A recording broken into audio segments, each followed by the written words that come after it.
magbasa, makinig, matuto at magsaya. Ako si Binibining Menya. Handa na ba kayo? Tara na, umpisa na nating isa-isahin at pirapirasuhin ang mga detalyeng nakapaloob dito. Maaari kong ibigay ang soft copy ng video na ito, mag-email ka lamang o kaya naman ay mag-message sa aking Facebook page. Ilalagay ko ang aking email sa gitnang bahagi ng video at ang Facebook page naman ay sa huling bahagi matatagpuan. Maraming salamat sa panonood! Ang pangalawa naman na gusto kong ibahagi ay ang natutuhan ko pagdating o sa usapan ng method o kung paano mo isasagawa yung local or final demo mo. Dalawa lang din.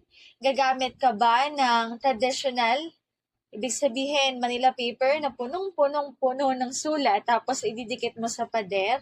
O gagamit ka ng makabago, PowerPoint presentation, videos sa demo mo? Sa experience ko, hindi na ako gumamit ng mga traditional. Gumawa ako ng PowerPoint presentation, kumuha rin ako ng videos sa internet, gayon din, gumawa rin ako ng sarili kong video. Para sa akin, mas okay, mas mainam, mas maganda na PowerPoint yung gamitin kasi mas interactive siya. Anytime, pwede kang maglagay ng game doon, pwede mong ilipat, ibalik. Tsaka kasi kapag PowerPoint, kahit gaano karami, pwede. Kasi hindi siya ganun kagastos pagdating sa materials na gagamitin. Kapag traditional kasi, halimbawa, marami kang kailangan ibahagi doon sa demo mo. Ibig sabihin, maraming materials, maraming Manila paper kang gagamitin.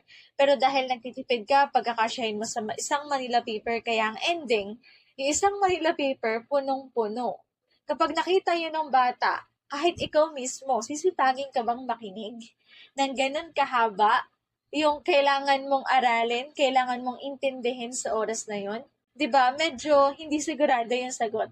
Kaya hanggat maaari, gawa ka na lamang ng PowerPoint presentation. Lalo na ngayon, sobrang dali na lang gumawa kasi napakadaming app na pwedeng gamitin para makabuo ng magandang PowerPoint presentation.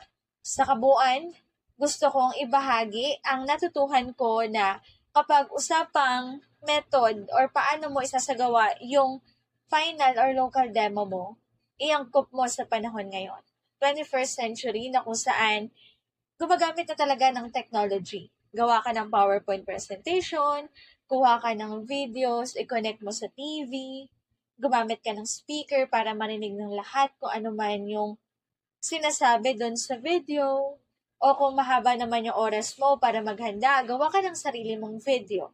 Nung local demo ko, kumuha lang ako sa internet ng video. Dahil nga pelikula, yung topic ko nun, kumuha lang ako ng mga part ng pelikula, tapos yun ang ginamit ko sa motivation. Sa final demo ko naman, dahil medyo mahaba na yung panahon para maghanda ako, gumawa ako ng sarili kong video. In-upload ko rin to dito sa YouTube.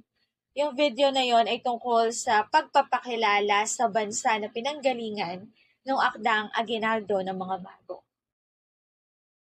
Paalala, ang wikang Filipino ay mapagpalaya, atin natin itong gamitin, mahalin at mas paunlarin.